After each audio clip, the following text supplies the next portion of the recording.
জয় TV, স্বাধীন মত প্রকাশে অবিচল টিভি চ্যানেল। এদের কথা আমরা যেটা বুঝতে পারলাম যে এলাকার মাদকের একটা সমস্যা প্লাস ইফটিজিং এর একটা সমস্যা।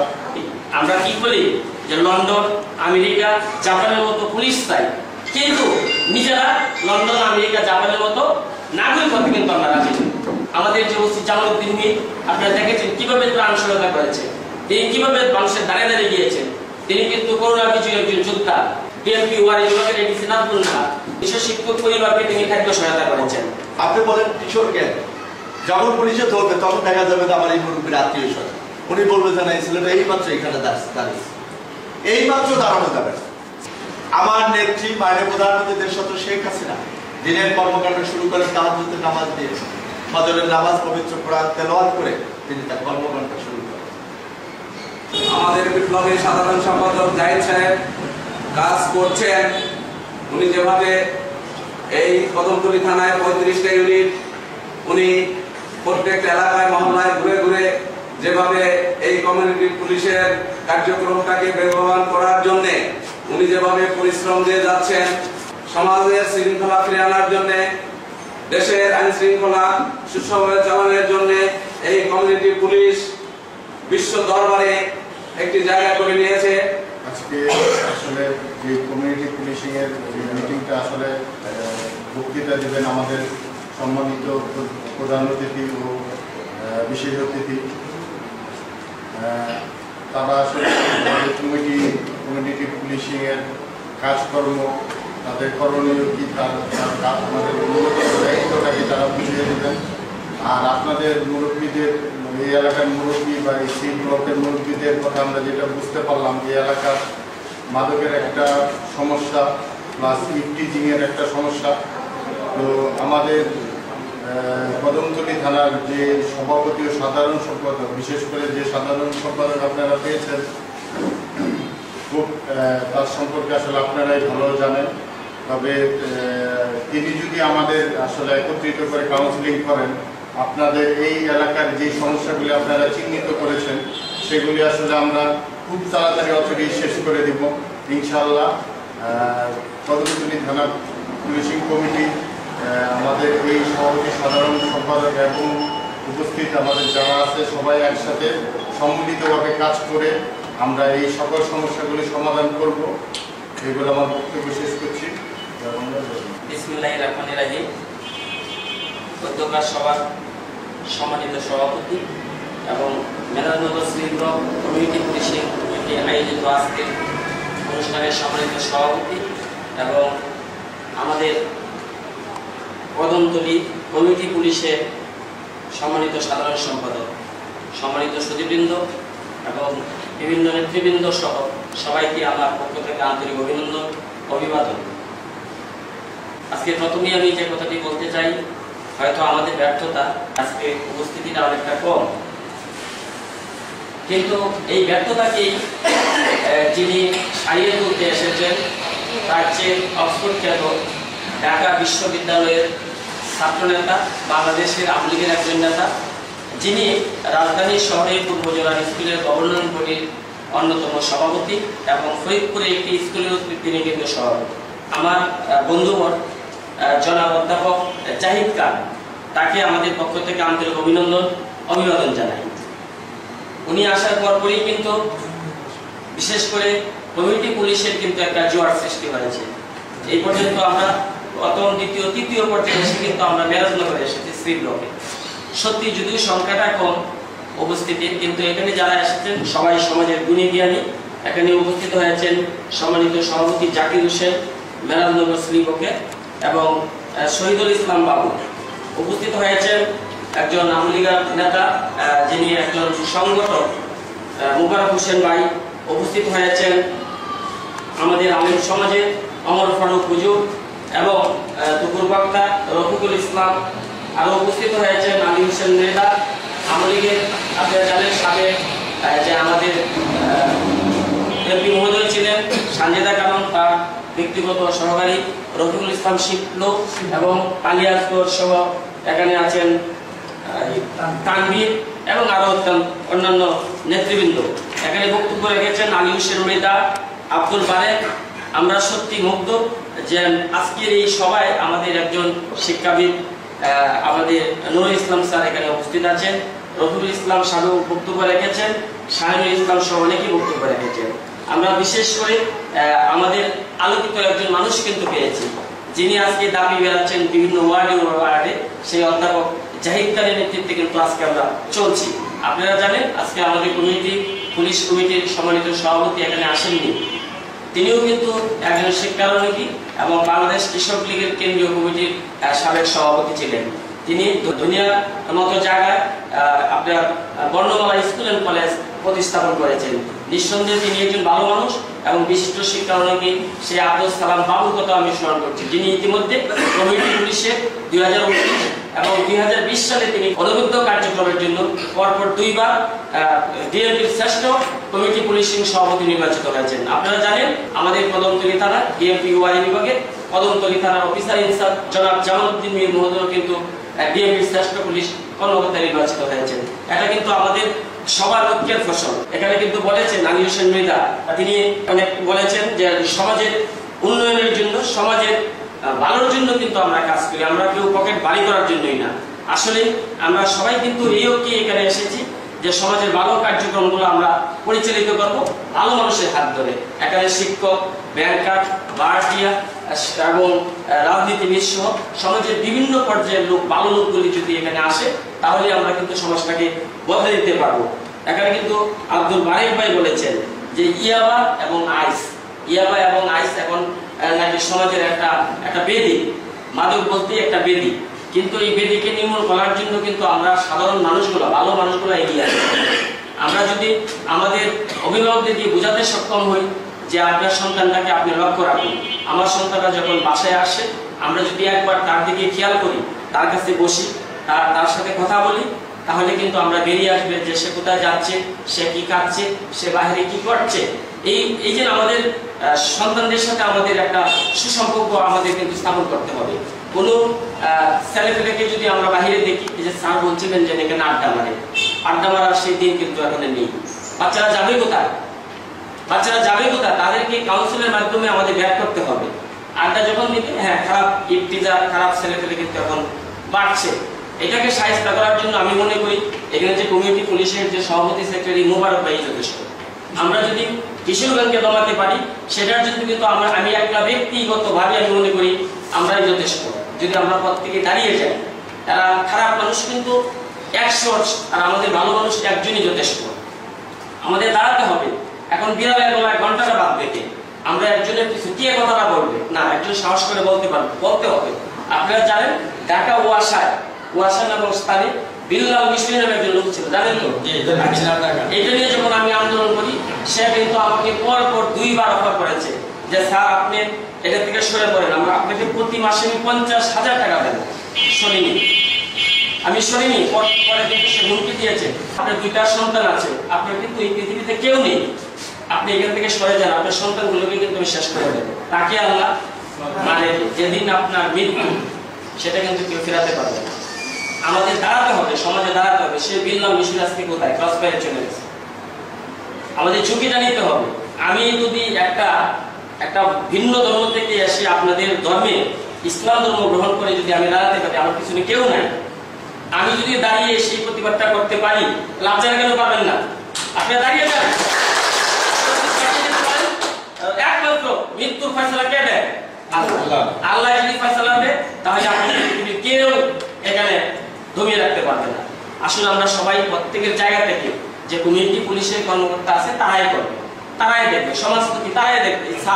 স্যারের স্কুল আমার কি না, আমাদের দাঁড়াতে হবে, আমাদের বোঝাতে হবে ছেলেরা, যে বুঝে না যেমন কুকুর তেমন নুকুর দিতে হবে। এখন কিন্তু পুলিশ আর সেই পুলিশ নেই। আমরা কি বলি যে লন্ডন, আমেরিকা, জাপানের মতো পুলিশ চাই, কিন্তু নিজেরা লন্ডন, আমেরিকা, জাপানের মতো নাগরিক হতে কিন্তু আমরা রাজি নই। দেখেন পুলিশ কিন্তু এখন সম্পূর্ণ বদলে গেছে। এখন ঢাকা বিশ্ববিদ্যালয়ের জগন্নাথ ইউনিভার্সিটি, আমি জগন্নাথ ইউনিভার্সিটির ছাত্র, জগন্নাথ ইউনিভার্সিটি ঢাকা বিশ্ববিদ্যালয়ের ছাত্র কিন্তু পুলিশে ঢুকছে। এখন প্রেক্ষাপটটা দেখেন, এই যে করোনা এলো, আমাদের যে ওসি জামালউদ্দিন মীর, আপনারা দেখেছেন কিভাবে ত্রাণ সহায়তা করেছে, তিনি কিভাবে মানুষের দাঁড়িয়ে গিয়েছেন। তিনি কিন্তু করোনা বিজয়ী একজন যোদ্ধা। আপনারা জানেন তিনি আক্রান্ত হয়েছিলেন। আমাদের ডিএমপি বিভাগের এডিসি নাজমুন নাহার, আপনারা জানেন এখানে শিক্ষক আছেন, আমার হাত দিয়ে ওনার মাধ্যমে উনি দিয়েছেন 300 শিক্ষককে। সবচেয়ে কিন্তু আমরা খারাপ অবস্থায় আছি আমরা শিক্ষক সমাজ যারা কিন্ডারগার্টেন করছেন, এদের যে কি দুর্বিষহ অবস্থা, তারা রাস্তায় কেউ ফলমূল বেচছে, কেউ মাছ বিক্রি করছে, তারা অসহায় জীবনযাপন করছে। তাদের পিছনে কিন্তু দাঁড়িয়েছিলেন ডিএমপি ওয়ার্ড ব্লকের এডিসি নাজমুন নাহার। 300 লোককে, 300 শিক্ষকদেরকে, 300 শিক্ষক পরিবারকে তিনি খাদ্য সহায়তা করেছেন। আসুন আমরা যদি এখানে কিন্তু বলছেন একজন শাহিনুর সাহেব যে ফিটিং বা সিটিং বা এইগুলি কিন্তু সমাজের ব্যাধি, এরা ভালো মানুষের লেবাস ধরে সমাজের কর্তৃত্বে কিন্তু এরা এসে যায়। আমিও চাইবো যে এদেরকে আনা যাবে না। সমাজে কিন্তু প্রত্যেকে আমরা জানি কোন লোকটা সিটিং বা ফিটিং বা খারাপ। আমরা যদি দাঁড়িয়ে যাই, আমাদের ভালো মানুষগুলো আগে আসতে হবে। আমরা ভালো মানুষগুলো এগিয়ে আসি না বলেই ওরা কিন্তু সুযোগটা নেয়। আসলে আমরা সবাই নিজে দাঁড়িয়ে যাই, কাঁধে কাঁধ মিলিয়ে কাজ করি, এই সমাজটাকে পরিবর্তন করি, এই দেশটাকে উন্নতির সোপানে বিশ্বের বুকে দাঁড় করাই। সেই প্রত্যাশা ব্যক্ত করে শেষ করছি। ধন্যবাদ, আল্লাহ হাফেজ, ভালো থাকবেন সবাই। বিসমিল্লাহির রহমানির রহিম। নেতৃত্ব পাওয়ার চেয়ে কাজ করার মধ্যে কিন্তু আনন্দ, এটা আমাদের একটা সুযোগ। আমরা যদি মনে করি কাজ করতে চাই, দেখলাম যে ওইখানে 36টা ইউনিট রয়েছে কেন্দ্রীয় কমিটি সহ। এই 36টা ইউনিটে আমি কর্মকাণ্ড শুরু করার চেষ্টা করছি আপনাদের সহযোগিতায়। 3টি ইউনিট আজকের টাইমে, আশা করি 2 মাসের মধ্যে 36টা ইউনিট আমাদের ভিজিট করা হয়ে যাবে। আর একটা বিষয় আশ্বস্ত করতে চাই, আমি মূলত এখানে কোনো কমিটি করার জন্য আসিনি। আমি এসেছি যে আপনাদের যে চলমান কর্মকাণ্ড আছে সেই কর্মকাণ্ড সম্পর্কে আমার একটু ধারণা নেওয়ার সেটাই এই মূলত আমার এখানে আসা। তা আপনারা আসার সুযোগ করে দিয়েছেন আমার কর্মস্থলী থানা কমিউনিটি পুলিশের পক্ষ থেকে। আপনাদেরকে শুভেচ্ছা, অভিনন্দন এবং কৃতজ্ঞতা প্রকাশ করছি। পাশাপাশি আমার কদমতলী থানা আওয়ামী লীগ পক্ষ থেকেও আপনাদেরকে শুভেচ্ছা, অভিনন্দন জানাচ্ছি। আসলে আমরা প্রতিরোধ প্রতিহত করব না, আমরা নিয়ন্ত্রণ করে ফেলি। আমি একটা কনসেপ্ট আপনাদের মধ্যে শেয়ার করতে চাই। যে ছেলেটি আমার বাসা থেকে বের হলো, আমার সন্তান যার পড়ার টেবিলে থাকার কথা, আমি পরিবারের বাবা, আমরা পরিবারের মা, আমরা কারো ভাই, সেই ছেলেটি অন্য একটি বাসার সামনে গিয়ে যখন আড্ডা দেয়, অন্য একটি মেয়েকে ডিস্টার্ব করে, স্বাভাবিক কর্মকাণ্ডে বিশৃঙ্খলা সৃষ্টি করে, তখন সে কিন্তু কিশোর গ্যাং, তাই না? একটা নতুন কনসেপ্ট আসছে। এখন কিশোর গ্যাং নামে আলাদা কোনো জনগোষ্ঠী নেই। কিশোর গ্যাং নামে আলাদা কোনো জনগোষ্ঠী, যে জনগোষ্ঠী এই এলাকায় থাকবে এরকম কোনো ব্যবস্থা করতে নেই। বাসার সন্তান রাস্তায় বের হলে তার কর্মকাণ্ডের কারণে সে কিশোর গ্যাংয়ে পরিণত হয়ে। দেখেন, চিন্তা করেন, পুলিশের কর্মকাণ্ড আমাদের কি করণীয়? আপনার সন্তান চুল বড় রেখেছে, কালার করছে, আপনি বাবা মা হিসেবে কোনো সমস্যা নেই, কিন্তু পুলিশকে বলেন যে একে ধরে চুল কেটে দেওয়া হবে। যে কাজটি আপনি করলে বাবার করা হয়, মায়ের করা হয়, ভাইয়ের করা হয়, সেই কাজটি কিন্তু আপনি পুলিশকে দিয়ে করাতে চাচ্ছেন, তাই না? আমরা দেখেন, আপনারই ভাই, আপনারই আত্মীয় স্বজন, আল্লাহ না করে আপনার একজন অসুস্থ মানুষ, আমি একজন অসুস্থ মানুষ, বললাম তো আল্লাহ না করি, সেটি কেউ খেয়াল না রেখে পাশের বাসায় বিভিন্ন ধরনের অনুষ্ঠানের নামে সারা রাত সাউন্ড বক্স দিয়ে এই যে বিভিন্ন ধরনের গান বাজনা, এটা কিন্তু সমাজের কেউ লোক, আমাদের কিন্তু আত্মীয় স্বজন। এটা বন্ধ করার জন্য কিন্তু আমরা থানায় ফোন করি। আমাদের দেখেন, আমরা আমাদের বিষয়গুলো, আমি এই কথাটাই আপনাদেরকে বোঝাতে চাই যে আমাদের রফিক ভাই, উনি সেই দিন কদমতলী থানা খুব জ্বালাভাবে বক্তব্য দিয়েছিলেন। আপনি কি সেই দিন সেই টাকাটা উদ্ধার করতে পেরেছিলেন? হ্যাঁ ভাই, থ্যাংক ইউ, ধন্যবাদ। আপনার ভাই ইতালি যাবে, আপনাকে আমরা ছেড়ে দিচ্ছি এবং শুভ যাত্রা আমরা কামনা করছি। আমি যে কথাটা বলতে চাই যে এই যে আমাদের আত্মীয় স্বজন সাউন্ড গুলো করে, গান বাজনা করে, তাই না? এটাকে প্রতিহত করার জন্য আমরা পুলিশকে দেখি। আসলে কি বাংলাদেশে এত পুলিশ আছে? আমাদের একটু ছোট ছোট কর্মকাণ্ড যদি আমরা পরিচালনা করি, তাহলে পরিবার থেকে শুরু করে সমাজ থেকে পরিবর্তন, তাই না? আমরা আমাদেরকে কিন্তু আমাদেরই পরিবর্তন করতে হবে। এখন আমি এখানে বসলাম, কোনো সমস্যা নাই, আপনি থানার প্রেসিডেন্ট সেক্রেটারিকে ফোন দিবেন, তারা ব্যবস্থা নেবে, থানার ওসি ফোন দিবে, দারোগা ফোন দিবে, সাব ইন্সপেক্টর, হ্যাঁ, তারপরে এসি সাহেব, ডিসি সাহেব, সবাই ব্যবস্থা নেবে। তা আমরা কি করব? এরা কারা? এটা কি অনেক সংখ্যা?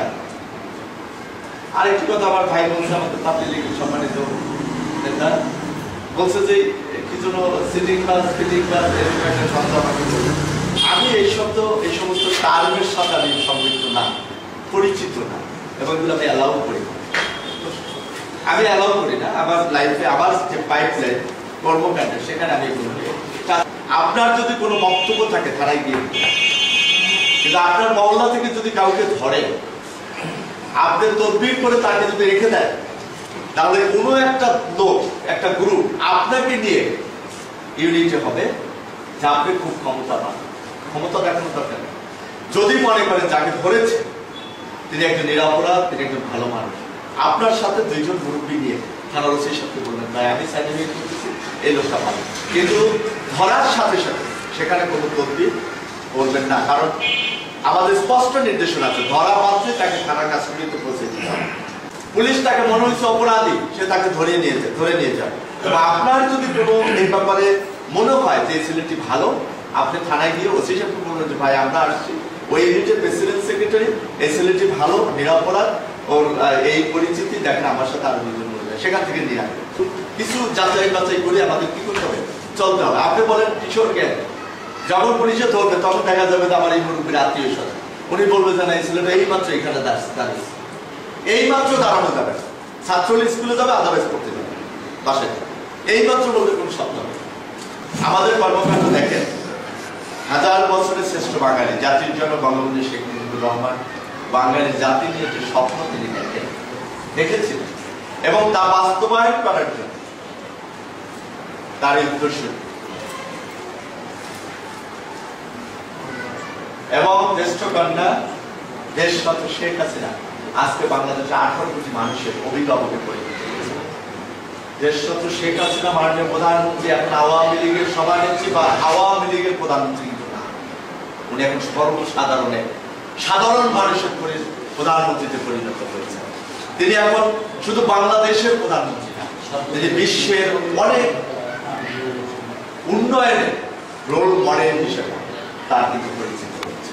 এবং বাংলাদেশ দেখেন এই করোনাকালীন সময় পৃথিবীর অনেক উন্নত দেশ তাদের জিডিপি নেগেটিভ, কিন্তু বাংলাদেশের কিন্তু প্লাস হচ্ছে। কারণ আমার নেত্রী একটি স্লোগান, জীবন এবং জীবিকা। মানুষ তার স্বাস্থ্য সুরক্ষা মেনটেন করবে, পাশাপাশি জীবিকার কার্যক্রমতি করবে। দেখেন আমাদের দেশে সবকিছু কিন্তু স্বাভাবিক চলতেছে, তাই না? আমরা দেখেন এই যে গত শুক্রবার আমাদের জাতির জনকে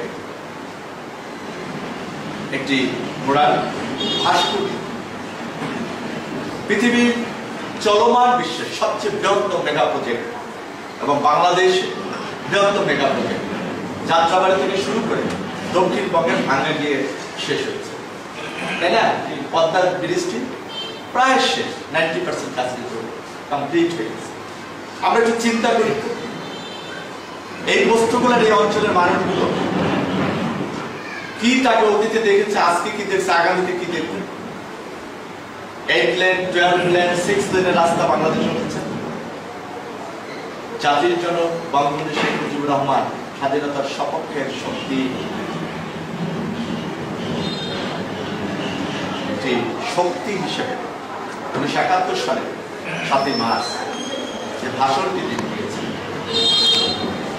সেই ভাষণের কারণে বাংলাদেশের 7 কোটি মানুষ ঐক্যবদ্ধ হয়ে আমাদের বীর সন্তানেরা, শহীদ মুক্তিযোদ্ধা এবং তারা জীবিত, অসুস্থ এবং স্বাভাবিকভাবে আমাদের সাথে এখন আছে সেই বীর সন্তান মুক্তিযোদ্ধাদের এবং আপামর জনসাধারণের সহযোগিতায় মাত্র 9 মাসের যুদ্ধে একটি দেশ স্বাধীন হয়েছে। মহান সংগঠন জাতির জন্য। দেখেন সেই ভাস্কর্যটাকে একটা দ্বন্দ্বে পরিণত নিয়ে আসছে। আমরা বলেছি স্পষ্ট, আমার আল্লাহ, আমার নবী, আমার কোরআন, আমার হাদিস। আমার নেত্রী মাননীয় প্রধানমন্ত্রী দেশরত্ন শেখ হাসিনা দিনের কর্মকাণ্ড শুরু করেন তাহাজ্জুদের নামাজ দিয়ে, ফজরের নামাজ, পবিত্র কোরআন তেলাওয়াত করে তিনি তার কর্মকাণ্ড শুরু করেন। একজন ধর্মপ্রাণ মুসলিম পরিবারের সন্তান। এবং দেখেন, মিয়ানমার থেকে আগত রোহিঙ্গা সম্প্রদায় 14 লক্ষ মুসলিম জনতাকে, ছোট্ট একটা দেশ বাংলাদেশ, অপরন্ত সম্ভাবনার দেশ এই বাংলাদেশ, 3 বেলা যদি খায় 42 লক্ষ মানুষের খাবার খায়, এতগুলো মানুষের স্বাস্থ্য ব্যবস্থা, এতগুলো মানুষের আবাসন ব্যবস্থা, মাননীয় প্রধানমন্ত্রী দেশরত্ন শেখ হাসিনা একমাত্র বঙ্গবন্ধুর রক্ত তার মধ্যে থাক কারণেই এই সাহস তিনি করেছেন এবং সত্য। দেখেন, কওমি মাদ্রাসাকে স্বীকৃতি দিয়েছেন। কওমি মাদ্রাসা থেকে বের হওয়া ছেলেমেয়েরা, যারা সেখান থেকে বের হওয়া শিক্ষার্থীরা, আমি ঢাকা বিশ্ববিদ্যালয় থেকে পড়াশোনা করে যে চাকরি বাংলাদেশে পাওয়ার সুযোগ রয়েছে, তারও কিন্তু সেই চাকরি পাওয়ার সুযোগ আমার প্রিয় নেত্রী দেশরত্ন শেখ হাসিনা করে দিয়েছে। আমরা সকলকে বিনীতভাবে অনুরোধ জানাই, বিশেষ করে কমিউনিটি পুলিশিং নেতৃবৃন্দ যারা আপনারা এসেছেন, একটি ভলান্টারি সার্ভিস এখানে পাওয়ার কিছু নেই, শুধুই দেওয়ার জানা। এখানে পাওয়ার কিচ্ছু নেই, সময় শ্রম অর্থ দিয়ে আপনার এই সমাজকে আপনি পরিবর্তন করবেন, এই অঙ্গীকার নিয়েই কিন্তু আপনাকে এই দায়িত্ব গ্রহণ করতে হয়েছে। উপস্থিতি নিয়ে আমার কোনো কথা নেই, আমরা এখান থেকে শুরু করতে চাই। আমি আজকে এখানে যদি 1000 লোকের সমাবেশ পেতাম, এটি সেটা অকল্পনাতীত, কারণ এরকম কোন কর্মকাণ্ড অতীতে এইভাবে ছিল এটা আমার জানা নেই। কারণ আমি কমিউনিটি পুলিশিং এর সাথে সেই অনেক আগে থেকেই সম্পৃক্ত, কিন্তু মূল দায়িত্বে এবারেই প্রথম এসেছি। এই সংখ্যা নিয়ে আমার কোনো আবেগ, অনুভূতি, কোনো কিছু নেই। আমার সাথে একজন থাকবেন, আমি একজনকে নিয়ে কাজ করব। আমাদের সভাপতি, সাধারণ সম্পাদক আপনাদের মধ্যে মতানৈক্য থাকতে পারে, কিন্তু পুলিশিং কমিটি যে কর্মকাণ্ড, সেই কর্মকাণ্ড নিয়ে আপনাদের ভিতরে কোনো দ্বন্দ্ব থাকবে না, এটা আমার প্রত্যাশা। উনি একজন সভাপতি, আসলে আমরা সবাই সভাপতি হয়ে যাই, সবাই সাধারণ সম্পাদক। একা কিন্তু সমাজকে পরিবর্তন করা যাবে না, কোনোদিনই যাবে না। আর ছেলেমেয়েদেরকে আলাদা সরিয়ে দিয়ে না, ওদেরকে কাছে রাখবেন। সবাই এভাবে চুল রাখা যাবে না, এভাবে এখানে আড্ডা দেওয়া যাবে না। প্রশাসন খুব জটিল, একবার যদি কোনো জিডি এবং মামলা হয়ে যায়, তোমার রিপোর্ট জীবনের কিন্তু এটা একটা রেকর্ড থেকে যাবে। তাতে খুব সাবধান হয়ে এগুলো করা যাবে না। মসজিদের ইমামদেরকে অনুরোধ করবে তারা যাতে খুতবার আগে এই বিষয় নিয়ে অন্তত 5 মিনিট কথা বলে, ছেলেমেয়েদের কি করণীয় সেগুলো করা যায়। একটা অনুরোধ করি, আমরা এই ছোট ছোট ছেলে মেয়েদেরকে কিশোর গ্যাং নামে আমরা পরিচিত হতে দিব না। কোমলমতি মন অল্পতে ওরা কষ্ট পেয়ে যায় এবং আপনার থেকে আরো দূরে চলে যায়। আদর্শ ভালোবাসা দিয়ে আপনাকে নিয়ন্ত্রণ করে দিই। কাউকে আমরা এই জনসংখ্যা থেকে আমরা দূরে সরাতে পারি না, এবং এই ক্ষমতা অধিকার আমাদের সবাইকে নিয়ে আমাদের চলতে হবে। আপনাদের সবাই সহযোগিতা চাই। আমাদের বাড়িওয়ালার কোনো ছেলে মেয়ে কোনো খারাপ কাজের সাথে জড়িত না। এখানে যেগুলা করে ভাড়াটিয়া নতুন আসে, কিছু ভাড়াটিয়া আছে 20-30টা ভাড়াটিয়া, যাদের ছেলেরা লেখাপড়া করে না, স্কুলে যায় না, এইগুলাই একটু খারাপ পথে আছে। কোনো বাড়িওয়ালার ছেলে কোনো খারাপ পথে আছে আমার জানা নাই, আর মেয়েরা তো প্রশ্নে আসে না। এগুলো দমন করতে হলে জাহিদ ভাই যেভাবে বলছে, আমাদের একটু সজাগ হতে হবে। আমরা না করলে পুলিশের সহায়তা নিতে হবে, সবটাই পুলিশের উপর ছেড়ে দিলাম, তাই না এটা সমাধান হবে না। আমাদের কাউন্সিলর সাহেব বলছি, আপনারা করেন, জেনুইন কাজ কি করবেন, সত্য কাজ কি করবেন, আমি আছে, আর কোনো উল্টা পাল্টা করবেন আমি নাই। তাহলে আমাদের থানা আছে, আমাদের কমিটি আছে, আমাদের কাউন্সিলর আছে, আমরা যদি কাজগুলো 2-4 জন মিলিয়া করি তাহলে কোনো সমস্যা, একাই কারো দ্বারা সম্ভব না। আমাদের জাহিদ ভাই যেটা বললো, একা যত বড় শক্তি দাও, কারণ একা গিয়ে কোনো কাজ করতে পারবে। 10টা ছেলে এক জায়গায় দাঁড়াই দিচ্ছে বা ফাইজাল করতেছে বা তাস খেলতেছে, গাঁজা খাইতেছে, আমরা একাই কি করবো? এখানে তো 4-5 জন লোক, একদম সাহসী না, 4-5 জন লোক যদি সাথে থাকে তাইলে দমন করার কোনো কঠিন ব্যাপার না। আমরা না পারলে আমরা জাহিদ ভাইকে জানাবো, থানাকে জানাবো, কাউন্সিলরকে জানাবো। তা আমরা সবাই সম্মানিতভাবে কাজ করবো।